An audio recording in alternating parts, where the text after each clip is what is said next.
Abby, welcome to the podcast.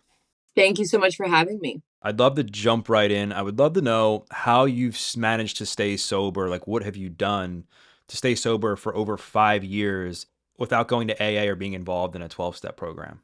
So, I do have to credit the program for early sobriety. It definitely got me on my feet. I have a lot of respect for the community. So in the beginning, AA is actually what I would say saved my life just because I have been to treatment so many times and I have tried every single avenue of getting sober, or at least what I knew of or what was offered to me, anywhere from a faith-based program to, going to meetings but not working steps to just detoxing on my own and just being a dry drunk essentially. And I would get a little bit of sobriety here and there, little stints, but nothing would ever last. And the final time that I went to treatment, which was April of 2018, I had nowhere, for me, it was my rock bottom. So, I had nobody to call. I had nowhere to go after treatment. My family had completely cut me off at that point. Friends had as well. Nobody was left in my corner. So when I was leaving this inpatient, I had no choice but to go into a sober living because I had nowhere else to go. And this sober living had very strict requirements to be able to live there. In addition to paying monthly rent, you had to go to so many meetings a week. You had to not only have a sponsor, but you had to be actively working steps, and they would check in every week with your sponsor to see. So it was very high levels of accountability to live in this sober living. And it was important for me to have a place to live and a roof over my head. And I really wanted to do it this time. And there was a lot more going on, which I'm sure we'll get into, but I was dealing with some legal issues. And so, like, I really wanted to do it right. I really wanted to stay sober. So I did everything that they had me do. And just as a result, it worked for me. By the grace of God, working the steps and going to so many meetings and just being a part of this community where I finally was forced into this corner where I had no choice but to form relationships with women in the program, which I had never done before because I still had relationships like old friends, my family, and I was relying on those people for so long to try to get sober and stay sober because that was comfortable. I knew those people already. It was uncomfortable for me to create relationships with girls in the house or sponsors or just respectable, sober people. And it forced me to do that for the first time in my life. And so, I mean, I've been sober ever since, which is a blessing. So for the first few years, it was AA. COVID is when that really changed, really just because meetings went virtual. I started doing them and I wasn't getting anything out of it the way I would in person meetings. And things stayed like that for a long time. So I was forced to figure out a way to stay sober on a daily basis without those in person meetups. And naturally, obviously, the world has, gone back to, where in person meetings exist again and people are together and not social distancing. But I just hadn't gone back since because I had just kind of found a new thing that worked for me. And it kind of, I don't know if this is a good thing, but I wasn't super intentional about it. I was talking about sobriety online, and right as COVID was happening, and I stopped going to meetings. That's also when my online presence began. I started, I downloaded TikTok. I started talking about sobriety and just other hard things in life, mental health things, and helping people that way became something that was really good for me. It distracted me from self. It kept me out of myself. Helping other people was a good way to also reach a wider audience. And I just felt it was important. I did struggle a little bit in the beginning with the anonymous thing and talking about things online. But so I started doing that. That was something that was really helpful in staying sober. And then as a result of my online presence, I started getting a lot of gigs speaking at high schools. So that's something that I commonly do. That's another way that I stay sober. So the biggest way for me nowadays is to help other people. It's really the number one way. I know that being on TikTok, sharing your story, speaking at schools, that's all amazing. And being of service is a massive part of the 12-step programs. I know another big part of 12 steps, just from, I mean, again, I'm not in 12-step program either. What I've learned to understand is this sense of community, accountability, progression, like looking at the hard parts of yourself and figuring out a way to get more comfortable with them and acknowledging them, being aware of them, so that you can continue to work on them to just improve your life in recovery and improve life overall. Like, how have you managed to fill that part that, I'm sure was missing when you left the 12 step programs? Yeah, it definitely was. Honestly, therapy. Therapy is a huge part of my life. I've always found therapy helpful even before I dealt with addiction. And so now that's another piece or another way where I can just have another person kind of challenge me or point out parts of me, things that are going on that I myself may not be able to identify or work through. Because as self-aware as I like to believe I am, obviously, I'm jaded in ways, and so it's definitely helpful to have a professional. For me, that's therapy is huge. I big fan of therapy. Before we dive more into like the healing part of this and like some of the stuff that you've had to work through to get where you are today, I'd love to just get into your story, because I know that what really helped you get sober was having like tons of charges pressed against you, felonies, and just getting into a lot of potential trouble with the law that really forced you to actually take sobriety and recovery seriously. But take me back to where things started to take a turn for the worse. I believe you had your daughter. You started to have some struggles like postpartum. Talk about that and how that was the catalyst for your life beginning to fall apart. Yeah, so mental health issues, it's a really big part of my story. I experienced anxiety. I don't remember a time in my life where I did not have anxiety. As young as I can remember being, I had anxiety. And so it's unfortunate because for whatever reason, I didn't tell my parents. I don't know why I didn't. I don't know why I didn't feel like I could. And it's a whole other story that has been, that needs broke down in therapy. But I have dealt with mental health issues for a really long time. After I got pregnant with my daughter at 19, I had her at 20. And very quickly after is when I was diagnosed with postpartum depression. I just was, I was very young. I was trying to build a career. I was trying to raise a baby and just create this white picket fence life with, a man that I had, been seeing for just a couple of months. And all the way around wasn't the best situation.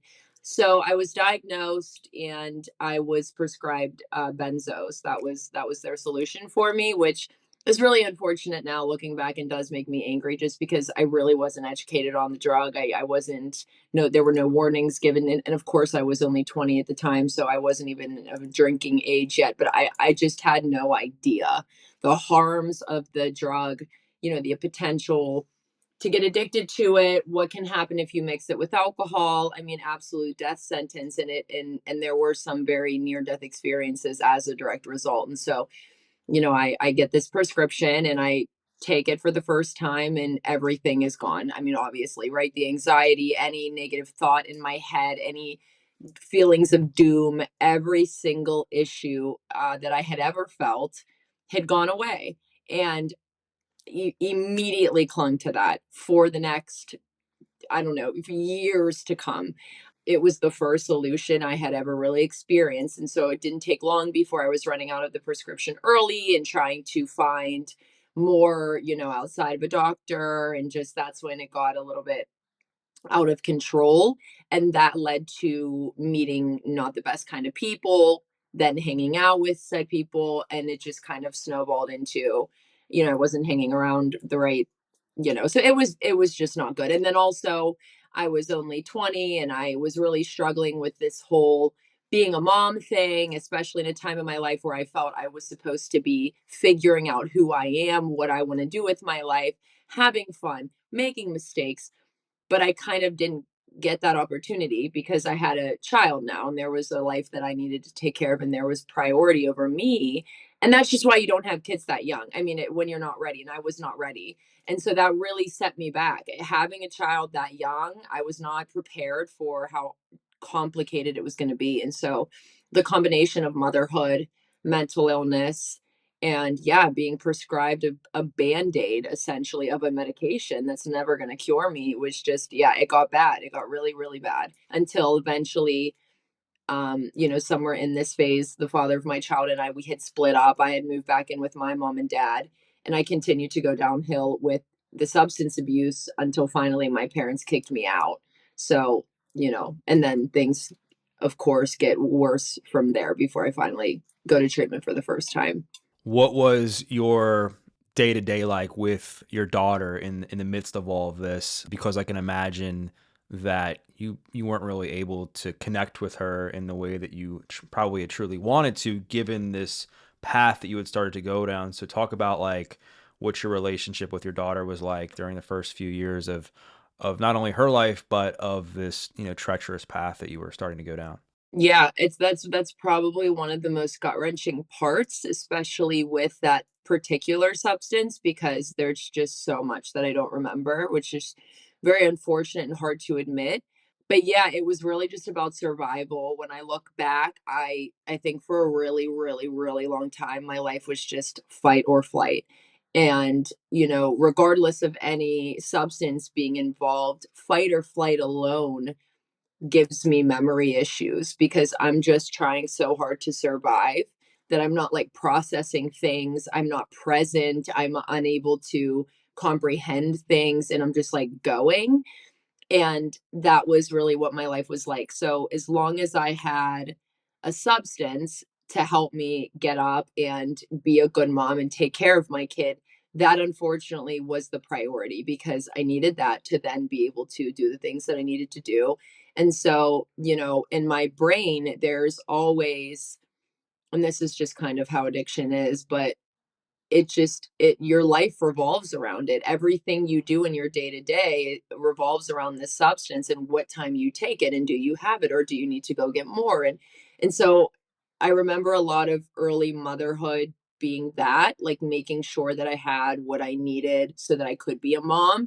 And then from there, I mean, I was trying to, we would play a lot. I cooked, dinners every night. I was going through a phase where I wanted to try new things that I had never cooked before. And so I was doing these things. I was doing the laundry, I was cooking the dinner, I was playing with my daughter. The problem was it was just none of it was real, because I needed the substance to be able to do it. So from the outside looking in, I was doing all of the things a mom does. But of course, there was a lack of connection. I couldn't even connect with myself, let alone another human being. And of course, we still did have a bond. I mean, it was always just her and I before I went to treatment. And so, a lot of fight or flight. I don't remember a lot. I was still being productive because of the substance, though. I was relying on it. But yeah. And I know at one point you ended up losing custody of your daughter. And you mentioned that you went to rehab for the first time. Like, what age were you when you first went to rehab? And then when did you, like, how did this all tie into you losing custody of your daughter? Yeah, so I actually willingly gave up rights just because I knew that she deserved that. And so my parents, after they kicked me out, I was kind of living with whoever was doing the same things I was doing. And at this point, it was still benzos and alcohol. Yeah, I started dabbling a little bit with opiates, pills. Yeah, a little bit here and there, but I had never, interestingly enough, up to this point, I had never known what it was like to be physically dependent to a substance. Even with the way I was abusing the Xanax, I have never gone through intense benzo withdrawals. Like looking back, like I remember times where I felt sick but thought I was sick, like thought I had a cold because I mean I was so clueless to the world of addiction. I had no idea what detoxing was like. I didn't understand that you could become dependent. So I'm sure there were some times where I was experiencing withdrawal symptoms from the benzos and I really just didn't know it. But yeah, for the most part I was still doing benzos. I was mixing it with alcohol. I was wrecking cars. To this day, I am just so thankful that I've never hurt another person.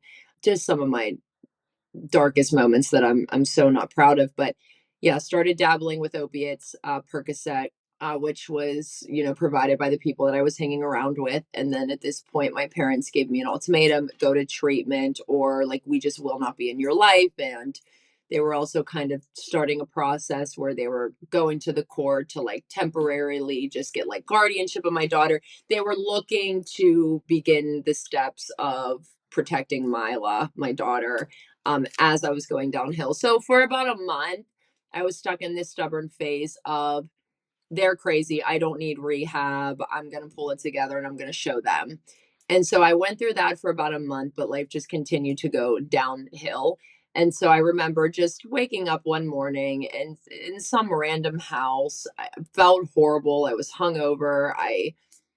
Like physically just beaten. I mean, I had bruises. I looked like I felt like I hadn't taken care of myself in a really long time. And I was at my rock bottom for that moment, because there were plenty of rock bottoms, but I did call my mom that morning.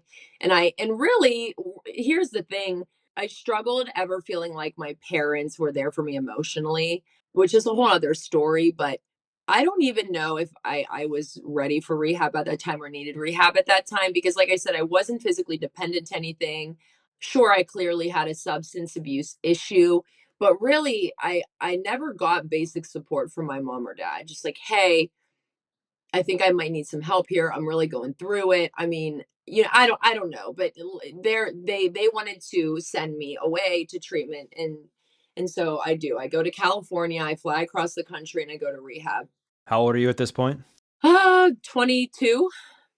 Yeah, 21 going into 22. I just going in there, I the biggest thing I can remember is just I felt so out of place. I mean, everybody was sick, everybody was detoxing, everybody was talking about substance and the things people talk about in rehab. And I was clueless. I didn't know what any of this stuff was. I didn't understand what was going on with anyone. And so, unfortunately, off the bat, I was looking at all of the differences. I wasn't looking for any similarities. And so I just felt like I didn't belong. And I felt like I didn't belong on the outside. And so now to be in here in a place that I really don't want to be, but to not even fit in rehab, I was just like a mess. I'm just, things got a little bit worse before they got better. And unfortunately, I was introduced to some harder substances in rehab.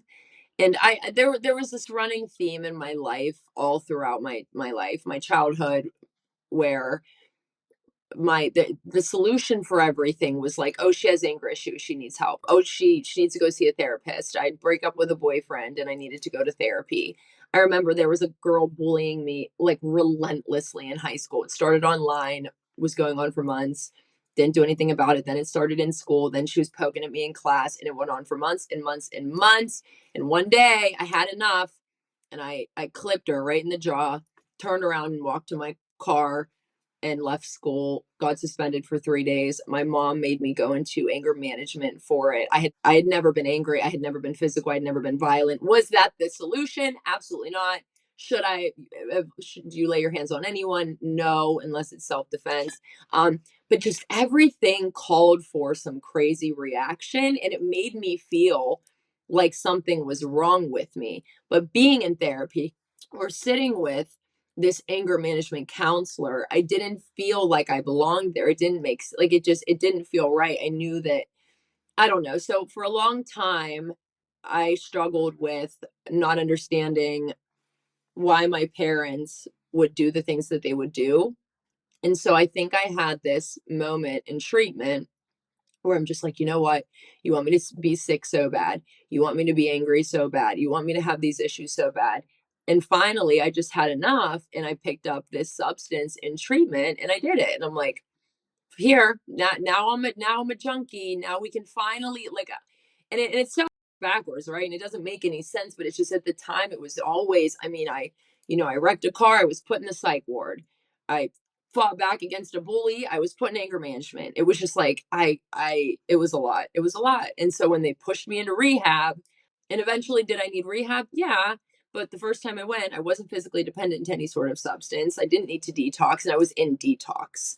I was in a detox facility for 5 days before I went into the inpatient. I should have went straight into the inpatient. I don't know why I didn't, but so it just to me, I broke and I had enough. I was fighting to do well for so long, but I was being put in these places with these people that made me feel so small and so sick and so broken that finally I broke, essentially. I guess before we get into the rest of your story, because I know it didn't stop there, I do think that a lot of times what can stop people from bettering themselves in life is using situations that are horrible. Like I think obviously being bullied is horrible. You know, having the disconnection with your parents, I'm sure wasn't easy. The relationship with your daughter, splitting up with your daughter's father, like all these things, I'm sure was completely painful and rightfully hurtful in many ways.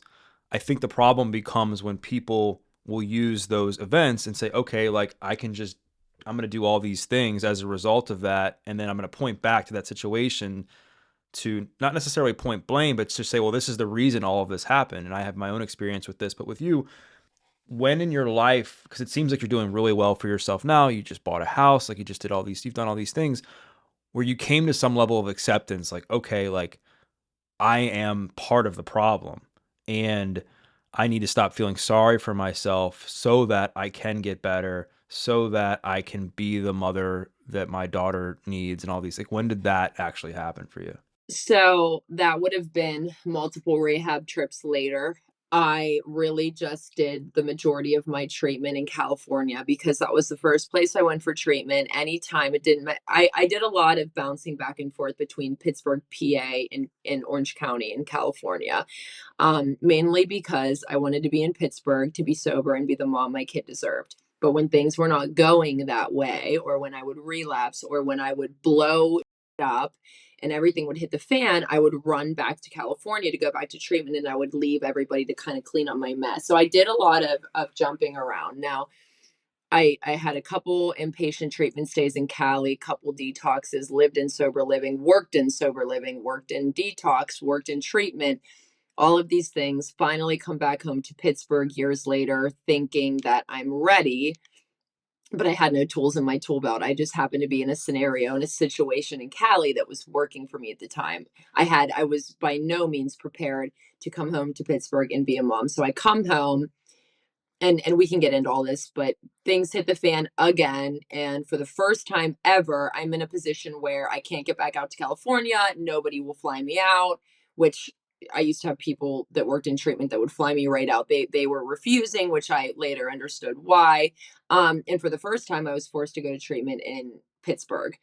And that was the first time that it worked for me. And that was my last time in treatment. My first time going to treatment in my hometown was my last time in treatment, which is ironic. Now, while I was there, We'll talk about, this well, would have so been, talk about like what happened between Cali and Pittsburgh. Cause I know that like you came home and things got really slippery for you. Like I think a lot, you caught like some charges from your family and stuff. So like yes, what was going, yeah. I did.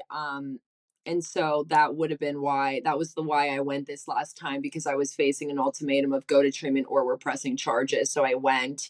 My dad ended up pressing the charges anyways. Now, because I was facing charges, I wanted to do like the most of what I could, right? So like anything that was offered to me, I wanted to be able to show as much as I could for the courts. And one of those things was after inpatient, 3 months of outpatient.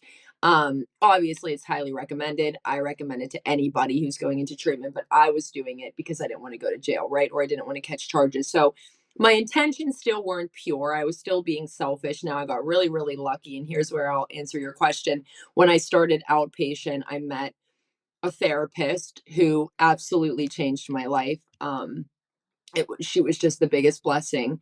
She travels the world now and does free therapy for veterans and their families. So unfortunately, she's not around anymore, but she changed everything. She changed the way I thought. She changed the way I blamed other people. She changed my whole victim mentality, and she did it in the only way where it would have worked for me. And so this is why, when I tell people that I sponsor, this is the way I sponsor because this is the way it worked for me. Not all this doesn't work for all people, but there are some like me that are just so stubborn and so stuck in self that you kind of need somebody who's a little bit more intense. And that's this therapist. We were sitting in outpatient one day. This is just one example of how she really, really changed things for me and just the pivotal point in my sobriety and my life in general. But we were sitting in group one day, and as you can imagine, you're seeing all kinds of different looking people physically, appearance wise. And There's probably about 12 of us sitting in this room, and the therapist says, raise your hand and tell me what an addict looks like to you. And so everybody's raising their hand. You know, some people are saying bad hygiene, or they don't have their teeth, or I don't know, they look homeless, and people are naming all these things. And then the therapist says, she says, you know what an addict looks like to me? And she goes, her. And she points to me. And at this point, I'm still very sick, and I'm like appalled. I'm like, out of all these people. And she's like, to me, a drug addict looks like her. And then she says, somebody like her, those are the ones who die. And I'm like, going crazy in my chair, like ready to walk out of the room. And she's like, people like Abby are the ones we lose because they care so much about looking so good on the outside that they never get the help that they need. They think they're fooling everyone, and the only person they're really fooling is themselves. And she just kind of went into how, because even in my addiction, I still kept up with my appearance, and it was really important to me to fool the world, fool myself.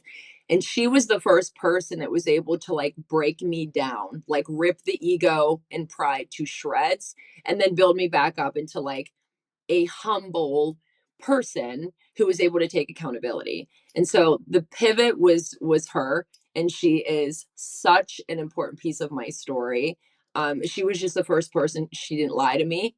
She said, you know, she was the first person. I don't know. She was the first person to do a lot. She had a lot of opinions that I had never heard before about people in my life, the father of my child, and just dynamics that were happening. She was a really big person during that time. So yeah, she taught me a lot. She really truly tore me down and then built me back up. What were, just for context of the conversation, what were the charges that your dad had pressed against you? After I got into some really bad substances out in California, I had tried heroin out there, um, you know, and things really took a turn for the worst. And so when I came back home to Pittsburgh, I made an outrageous promise to myself, which this is just something that a lot of addicts do, is, um, you know, try to justify things. And one of those things for me was I promised myself I wouldn't touch heroin, and then I would only do pills. And to me, that was like, okay, I'm doing well, right? And so the problem was pills were a lot more expensive, and I couldn't keep up with that habit financially. I was serving tables at the time, but it just wasn't enough. And so I was taking my dad's checkbook and I was writing checks into my bank account, and I was cashing them to my bank account, and I got away with this for a couple months. And you know, of course, the whole time I knew he was going to find out eventually. Anytime my dad called me, I got a pit. Like I was waiting for it to be the call. And eventually it was. My poor father went to pump gas and his car declined. And, you know, my parents are successful. They've worked very hard. So that's not something that typically would happen. And so he went to the bank and he printed out every single forged check. And that's when he called me and gave me the ultimatum, go to rehab or I'm pressing charges. So I'm about 2 days out from graduating this 30-day inpatient program. And they're doing mail call and they call my name. And I'm like, there's no way, nobody's sending me mail, nobody's calling me. And they're like, no, this is you. So I'm like, okay. And I opened this 3-page typed disownment letter from my father, letting me know that like I'm no longer their child, and they've put so much work into me, that my siblings have suffered as a result, and just the way I have destroyed everyone's life, and that they were done with it. And yeah, he puts in this letter that he took me off their health insurance.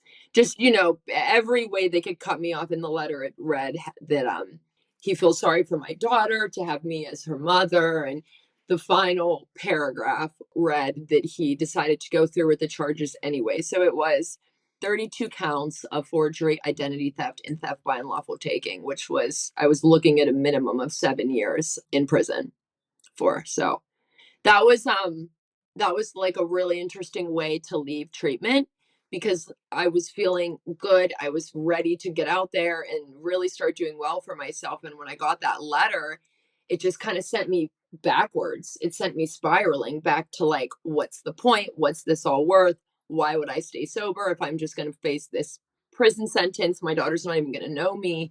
And I remember that day like very, very vividly, because what I did was I held that letter and I ran around to like each rehab tech who usually they were sober themselves, so they'd been through things, and I'd show them and I'd say, like, what do you think this is going to do to me? What do you think this is going to do to my life? Like, how long do you think I wanted somebody to just tell me what was going to happen, which nobody could, of course.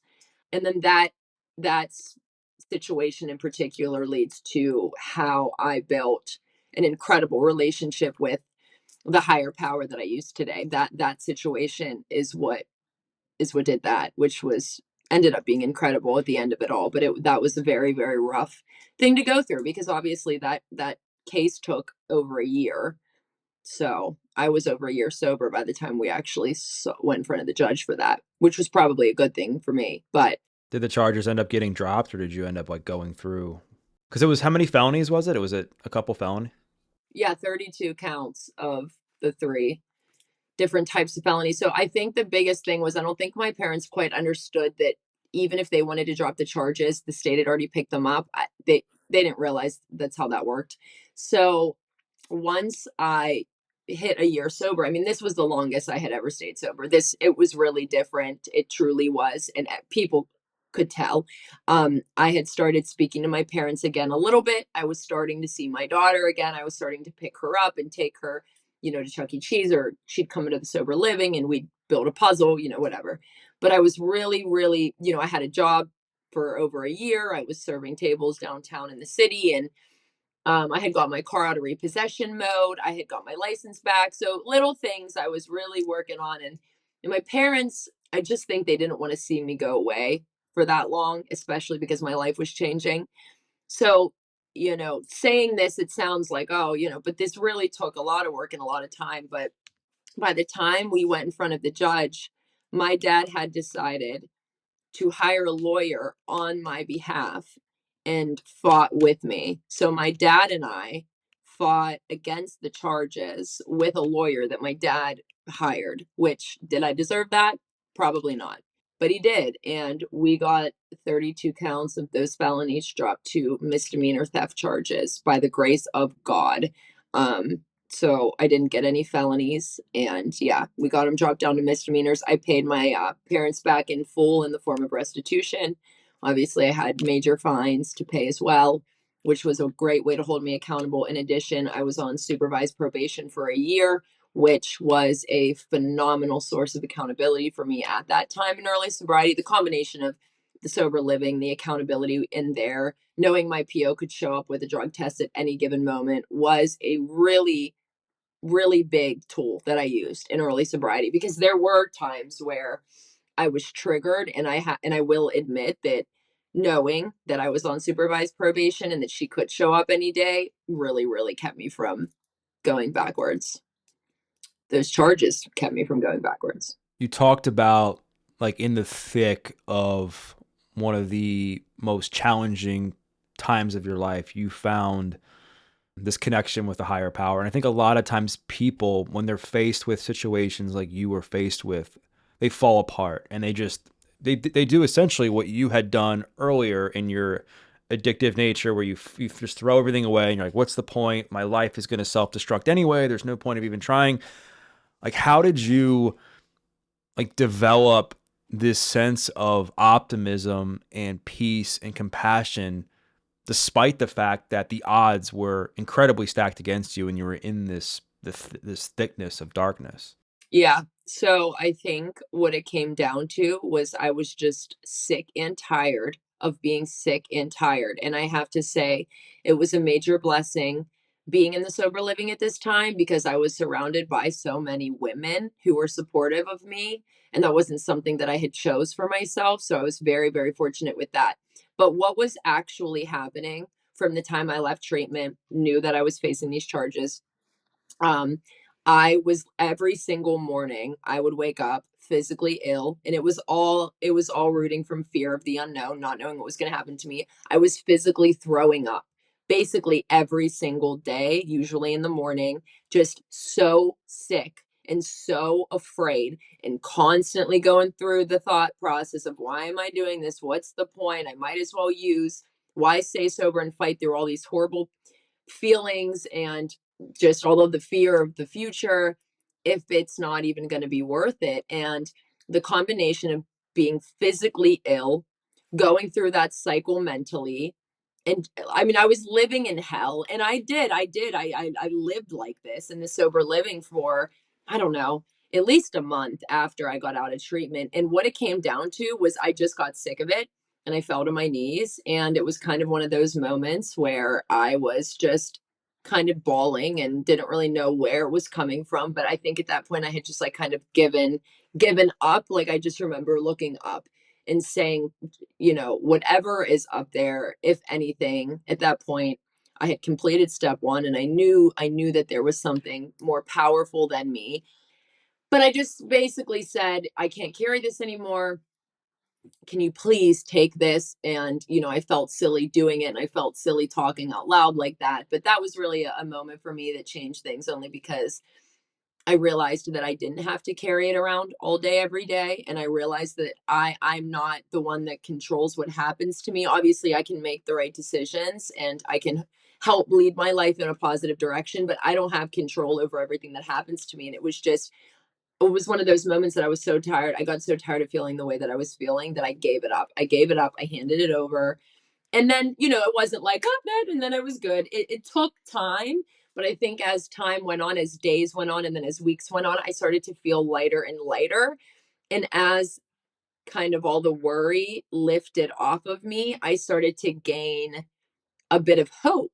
Like then the hope came in. Then it was like, the life might actually be okay. Like I may actually be able to figure this out.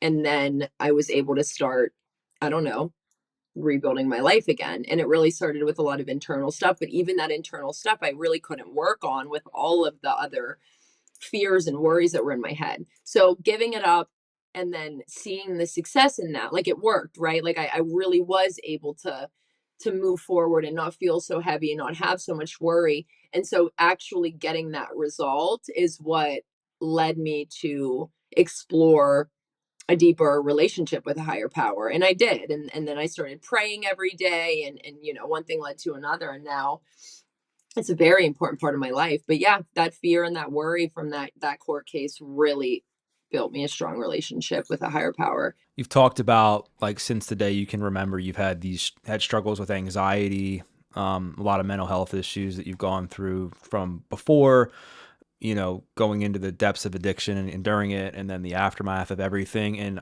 obviously, you mentioned that one of the things that's helped you really stay grounded is not only the community of women that you were surrounded with in sober living, but also your relationship with God or the higher power, however you see it.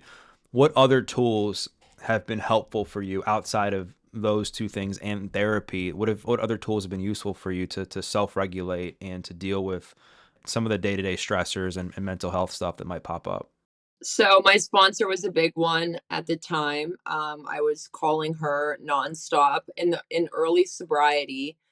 My sponsor was writing text messages for me. I mean, I didn't trust myself so much so that my sponsor I was like making decisions for me.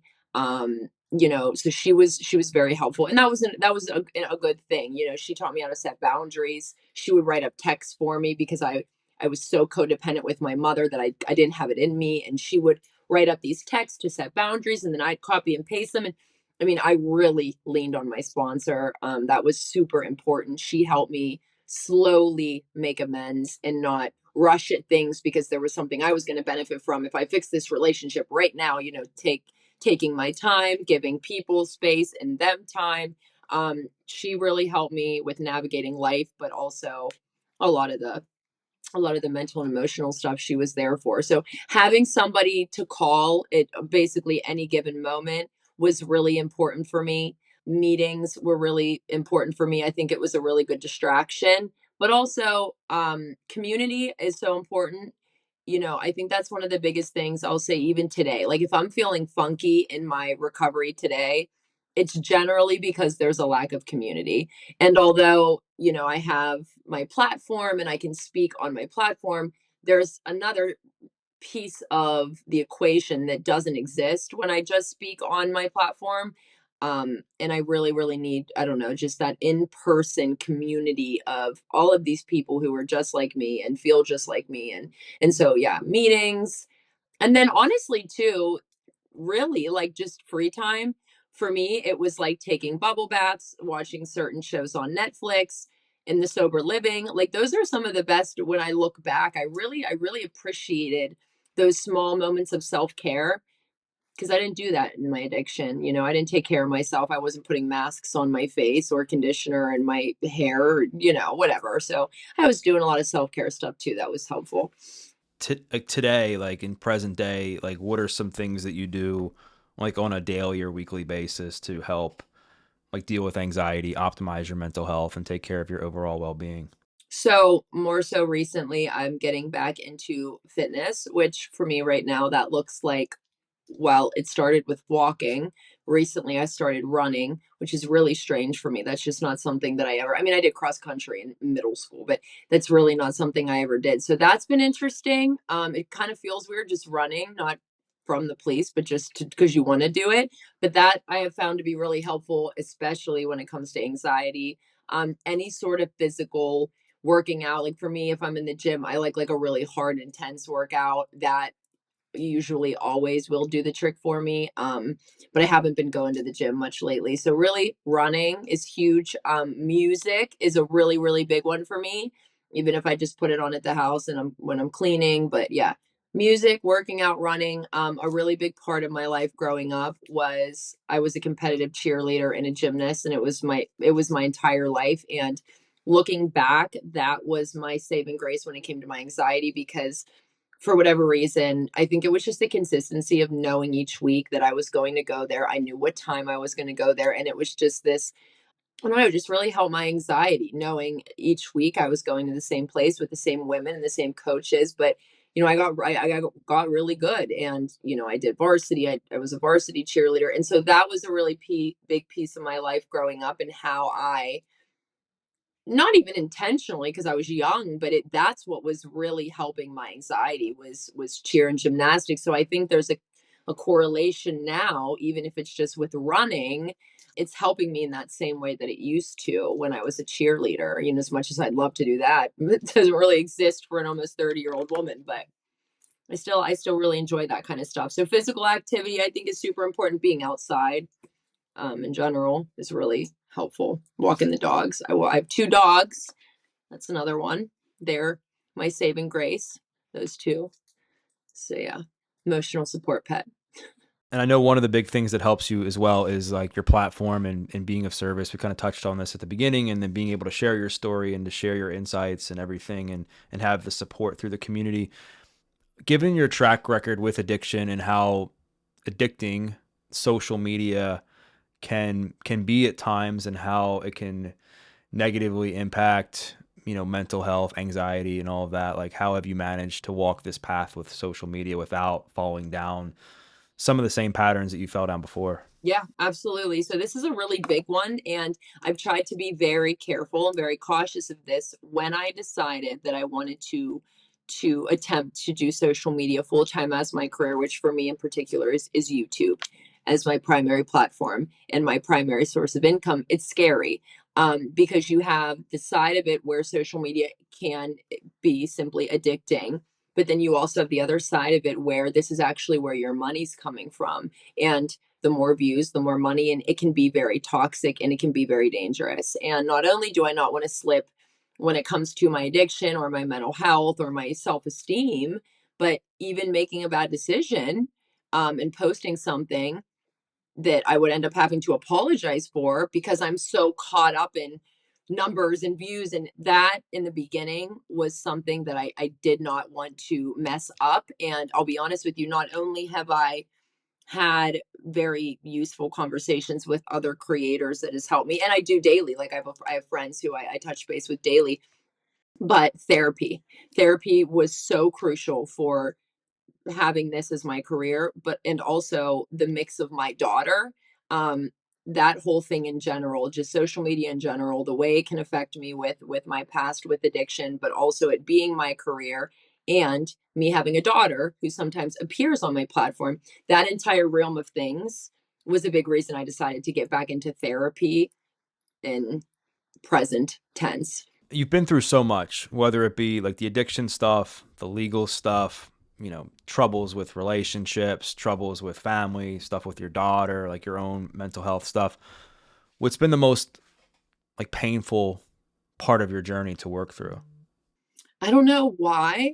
Well, I know why, but honestly, my dad and we have really mended our relationship. Like, we have a great relationship, but for some reason, as you can see, I am like a mess when it comes to what I put my parents through. I think it's the biggest struggle. Well, them and my daughter, the combination. I think with my daughter, I see her and I'm with her on a daily basis. So with everybody, the biggest thing for me is the living amends. There's nothing I could ever say that will ever fix or justify what I've done. The literal only way to make it up to everyone is to live well. And that's what I do. But when I'm with my daughter and when I'm a mom to her, I'm able to do that on a daily basis. And that is literally helping just heal us. And we did a lot of healing when COVID happened. That was actually really helpful for us when the world shut down and her and I were forced to I was homeschooling a kindergartner and I never expected to do that. And that entire thing, our relationship like truly took off and flourished, which was incredible.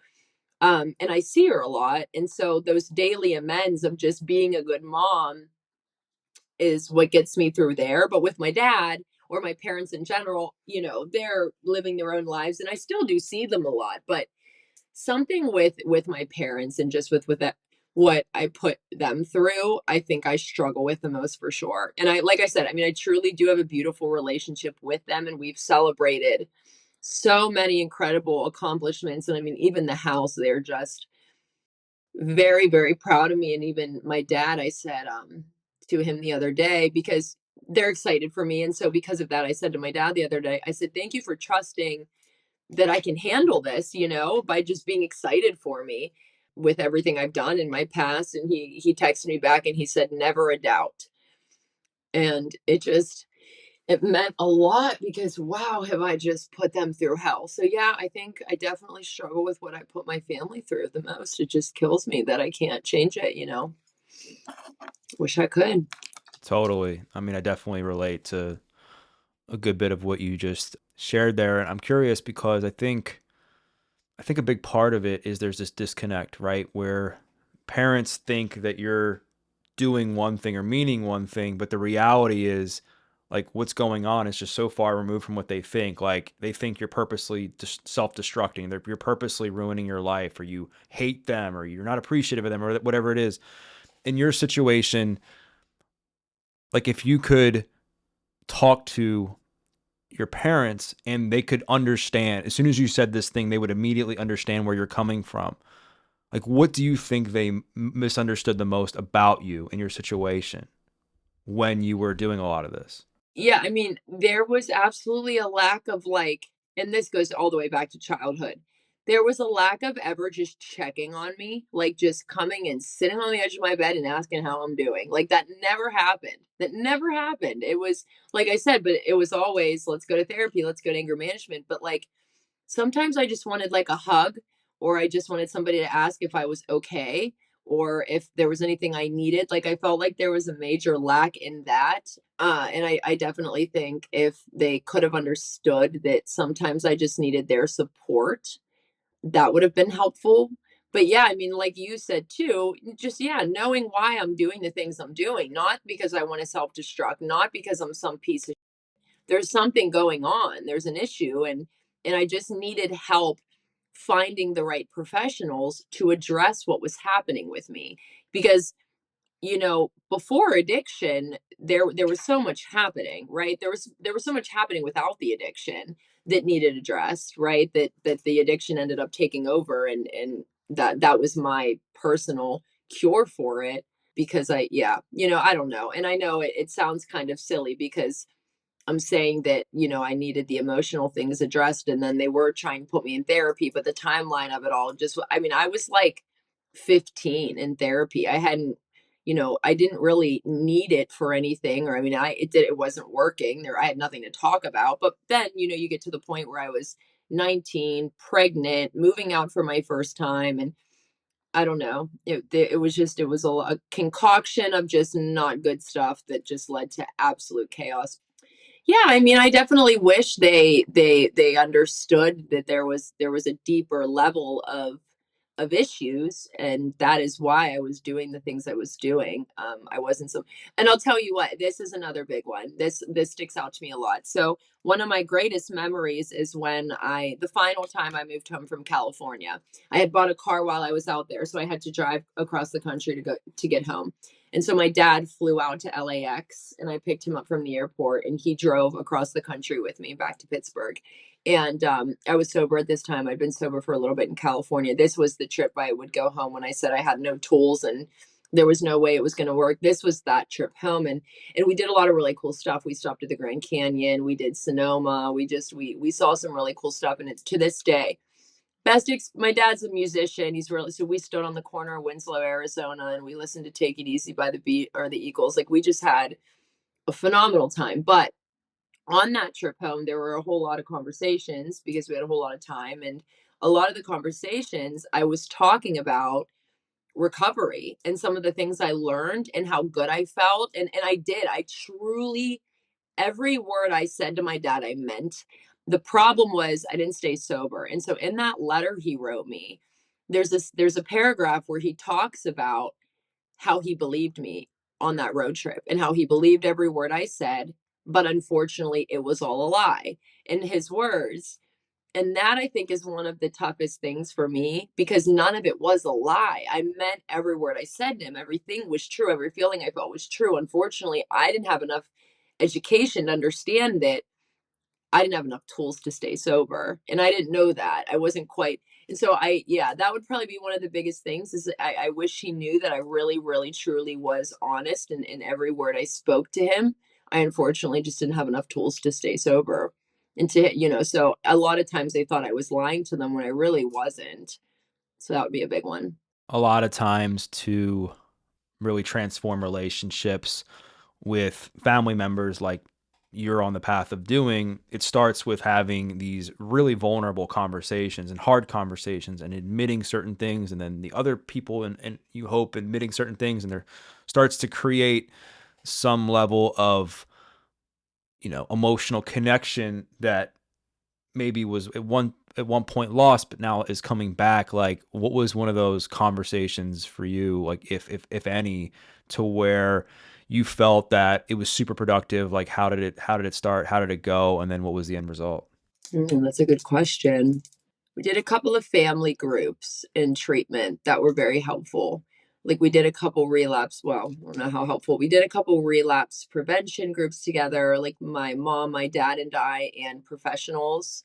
Sometimes, whenever we had kind of like a third party in the room, whenever we were having those vulnerable conversations, that was really helpful because there was an advocate on my end, right? Because there was a professional that understood addiction.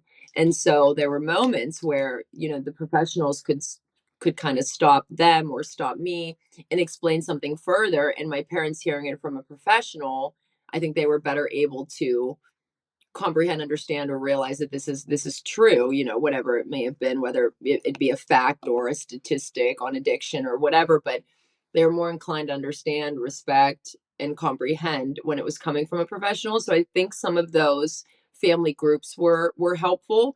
And I think the end result for a lot of those was education on my parents' end, education on addiction. Um, when my dad pressed those charges, my mom was kind of in a place where that was too much, too hard for her. So, but she knew that he was trying to do the right thing. And really, the last and final thing, that was their last attempt at trying to help me. My mom just kind of had to put her hands up and step back because she wasn't able to set such harsh boundaries. So she just stayed out of it, which I give her a lot of credit for and I respect because I'm sure a lot of parents would want to intervene. I know a lot of families that these parents split up over children who are addicted because it is just that's just how horrible this disease is and the way it ruins relationships and families. And so I give my mom a lot of credit for kind of just stepping back and letting my dad take this on, and him even having the strength to still blows my mind every day. But yeah, so my parents, they started Al-Anon, and after they started Al-Anon is right around the time my father ended up pressing the charges. And so I think they really, really learned a lot about the disease itself. And once they learned about the disease itself, they were able to learn ways to help somebody get sober, which was for them setting boundaries and cutting me off. Because before that, they were doing things like if I wreck a car, they'd fix it. If I needed to go to treatment, they'd pay for it. If I, you know what I mean? And sure, some of those things, everything was good intent, but a lot of those things were enabling. So it's funny, the timeline. It's like right after Al Anon was right when those charges came about. And it saved my life. My dad pressing those charges was my dad saying, I'd rather see my daughter in prison than 6 feet under. It's truly the decision that he made. And so, yeah, Al Anon, another big one. Talk to me about your relationship with your daughter, like the good, the bad, and the ugly from the time where you got into sobriety. Like, what were some of the hardest things to come to terms with as far as your relationship with her, and like how did you? I mean, you mentioned that you had a lot of time with her and you worked on a lot of things with her, but she's also very young. So, what did that all look like? The first time I ever went to treatment, when I finished that inpatient stay where I wasn't sick or detoxing, whatever, when I went into the outpatient part of that program, I met a therapist and I was so broken. I was so sick, and I knew that I couldn't really make any decisions for myself, at least good decisions. And so I was at this point in my sobriety, very newly sober, where I was allowing this licensed professional to essentially make decisions for me. I'd ask her her opinion, and whatever her opinion was, is what I would do. And her opinion for me was to give my half of my custody to my mom and dad while I was getting sober in California. So when the father of my child and I split, we just did 50-50. We didn't go through court or anything. We just decided 50-50. And when I was out there, I wanted her to have a relationship with my parents. I did grow up in a beautiful home. We were very fortunate. I wanted my daughter to, I was afraid if she was only with her dad, she wouldn't have you get it. So I listened to the therapist, and I handed my half of the custody over to my mom and dad while I was in California. The father of my child did not agree with this decision. He didn't think I should do it. He was very angry with me when I did it. And honestly, if I would have known how difficult it would be to get her back, I probably wouldn't have done it.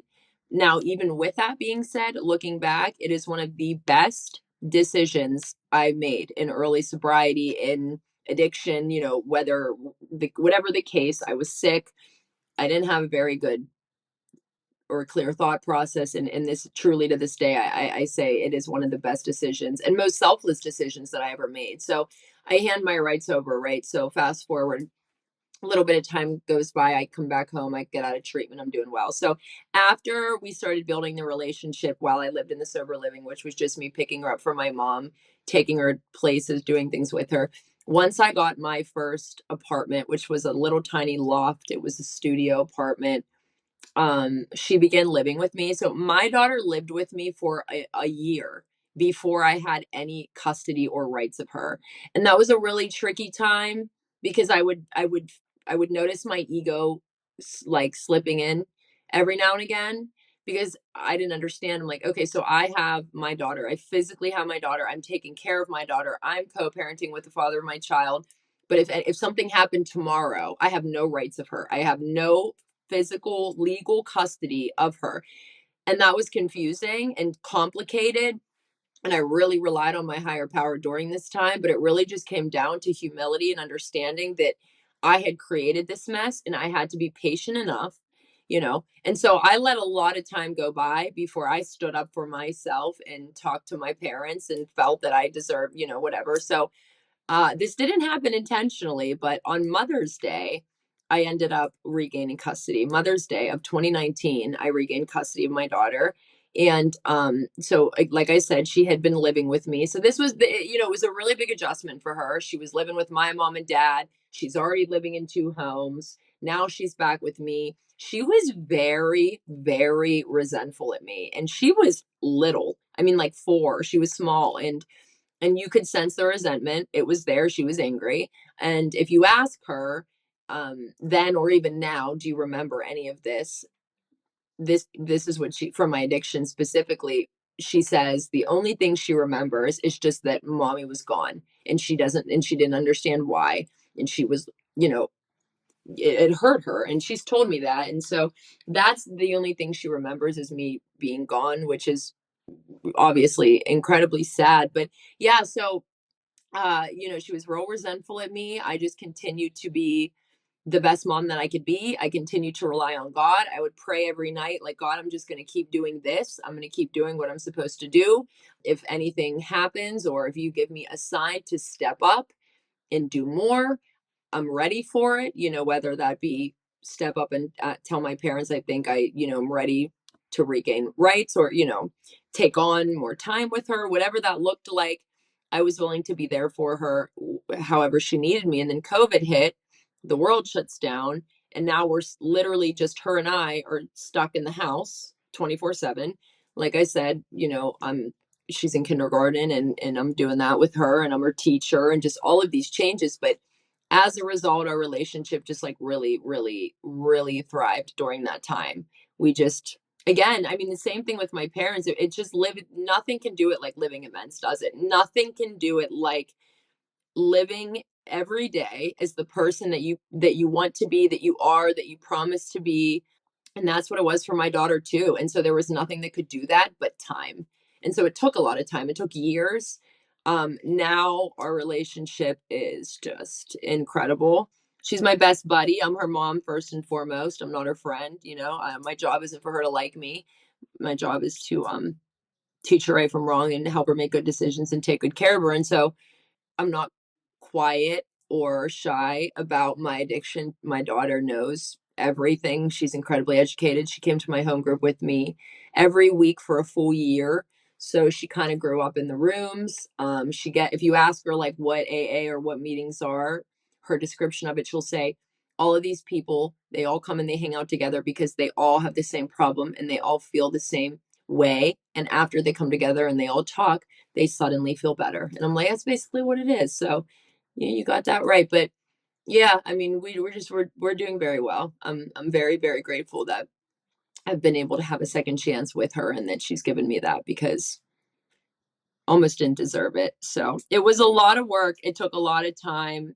And and this, I'm sure a lot of moms might relate to this. I think one of the hardest parts of this experience was, you want them to forgive you and you want them to love you, but you still have to be a mom during that process. So while my child was resentful at me, rightfully so, I still had to punish her, right? I still had to reprimand her, because the what I was not willing to do was parent out of guilt from my past and then raise, whatever, some spoiled or just entitled, or which I was a little bit entitled and spoiled, I feel like. And so, I was an only child basically. My siblings were already off to college, and my mom was studying for her doctorate while I was in high school. So that was a big thing. She was just not around. And she parented a little bit out of guilt, and she would get me, items, physical things to make up for it. And so that it was another really big thing, was I wanted to ensure that I didn't parent out of guilt from my past. And so that was a really tricky thing, to punish her and still have to be a parent while she was resentful at me. I think that was the hardest part. I mean, I would just I had so many nights where I'd cry in my closet and ask God, is this right? Am I doing this right? Is this what I should be doing? Because it feels horrible. But looking back, absolutely. I mean, I'm very proud of her. She's an awesome little girl, and she has respect for me, which is important, right? But I also owe it to her to continue to stay sober and live a good life and be a good mom to her. So it goes both ways. Everybody has their responsibilities. Yeah, so I mean, so obviously a lot of healing has been done, and you've worked on things with your daughter, you've worked on things with your parents, and those obviously still are challenges for you today. Are those the main two things that, I mean, if you were to say, that keep you up at night, or do you have other like limiting beliefs or negative thoughts that you're constantly dealing with? Yeah, so I'll be honest, the motherhood stuff, I am fortunately in a really good place with. Like, I don't currently have any struggles in that regard. You know, we did come a really, really long way. It's been years, obviously.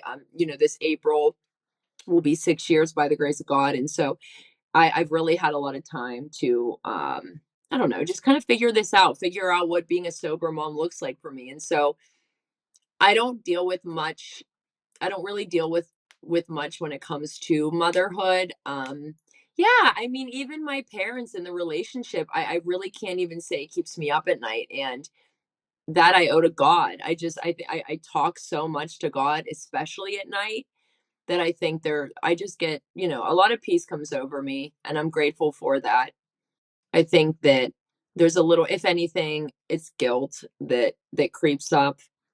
I would say guilt. I mean, and really it's not even all because of my addiction. A lot of the guilt stems from just having my daughter so young and not having life figured out before I brought her into this world. I think that more guilt comes from there than anywhere else, but addictions within that, right? Just having her before going through addiction and hard times and not being financially stable and not having a career in place, or she's 8 years old, and we've moved. This is our third move, and thank God each move's been better, and we've been in a better situation, and now here we are in a house, and that's why this was my goal. I'm better late than never. I'm grateful that I did it, but just to own a home in this district where she has so many friends and plays sports and gets good grades, and it's a wonderful community, and that's all I've ever wanted to be able to provide her. And I wish that I could have had it all set in stone before I brought her here, but again, better late than never. And then there's beauty in it too, right? Because she's been able to be a part of all of this. Like her and I, there were so many nights where we prayed before getting approved for the house, praying that it happens. And so we've got to enjoy a lot of these really, really huge life milestones together. So there's a plus side to it for sure. Before we know it, we'll be probably sharing clothes. So there's perks to getting pregnant at 19, but it's not ideal. And yeah, if anything keeps me up, it's probably that more than anything. But like I said, addiction is kind of within that equation anyway. So Knowing what you know now, you've been sober, like you said, for what, like 5.5 years, and you've been through a lot. You've, gone through multiple stays at rehabs. If you had like 2 minutes with yourself day one out of rehab, what would you say to her? wow, that's a crazy good question. I think the biggest thing would just be, I mean, it sounds so surfaced and obvious, but I mean, I would really just let her know that it's all going to be okay and it's all going to work out, because it feels like life is over, it like truly does. And so if yeah, I think if I could just let me know that it's all going to work out eventually and to just keep going. But I did that, and I give myself a lot of credit for that because I did that without hearing it from me. But yeah, I really don't have anything else. I think the reason I struggle with it is because all of that unknown gave me so much good. Like it built my relationship with a higher power. It gave me this blind faith that I didn't have before, that I still have today. It's just like I gained so many tools from all of that unknown that I don't think I would want me to be able to yeah, I don't know. I think that's why I'm struggling with coming up with an answer, because there were so many benefits within not knowing, you know? I got a lot out of that. But going through everything you went through and going to rehab multiple times and losing everything and then not having custody of your daughter, like, was there ever a moment where you thought like things aren't going to be okay? Yeah, absolutely. I mean, I just didn't want to be here anymore, but I was too afraid to actually not be here anymore. So I was just kind of stuck in this like gray space of just like, I don't want to be here, but I'm not willing to do anything about it. So I just was here and numb. Well, Abby, this has been awesome.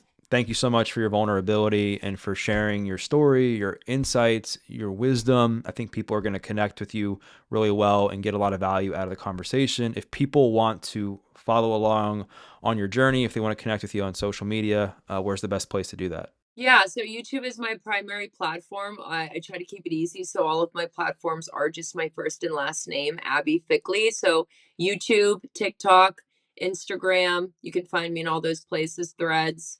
But yeah, I'm primarily on YouTube. I post a lot to TikTok and Instagram as well, though. So you can definitely find me there. And it's been a privilege to be here, and I appreciate the conversation. There were some really, really good, really, really good questions. So I really appreciate that. I appreciate the challenge.